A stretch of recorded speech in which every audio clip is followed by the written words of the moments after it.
This program is made possible by generous support from China City, with locations in Oak Harbor, Freeland, and Mill Creek, Washington, as well as these local businesses. I remember being very young when I knew I wanted music lessons. We had a piano at home, and I spent lots of time playing at it.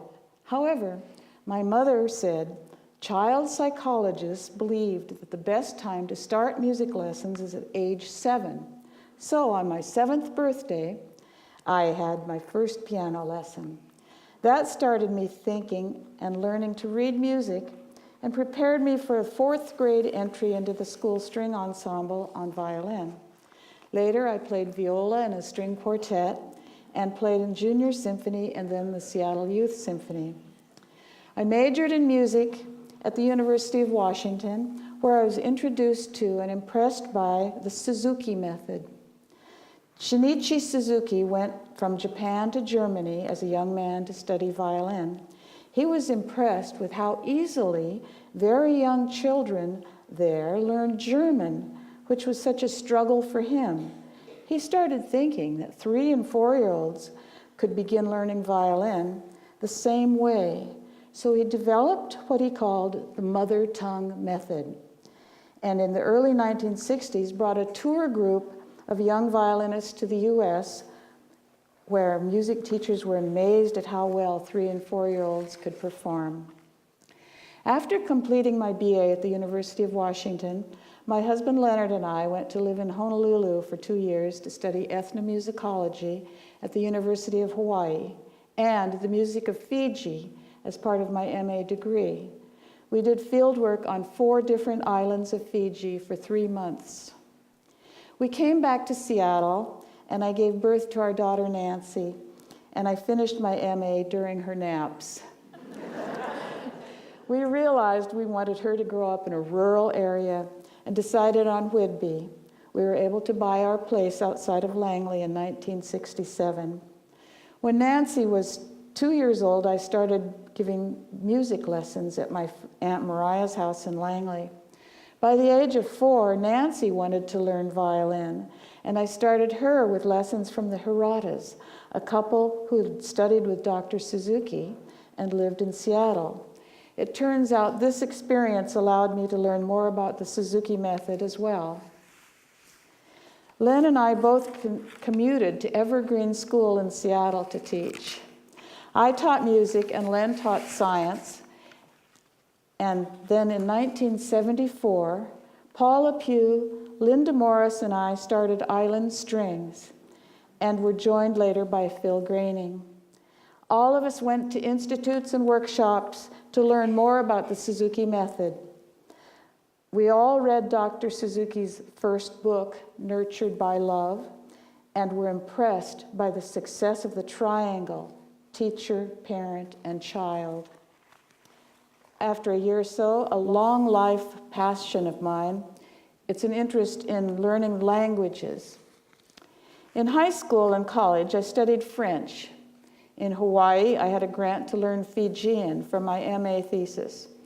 And I learned Spanish when Len and I were in Peace Corps training. But the most important time turned out to be when our granddaughter Faye was born in 1990.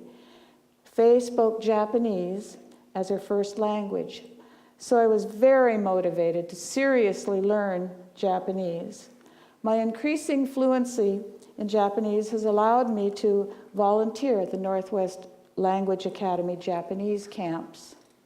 My background in ethnomusicology and foreign languages has helped Island Strings students learn about other cultures.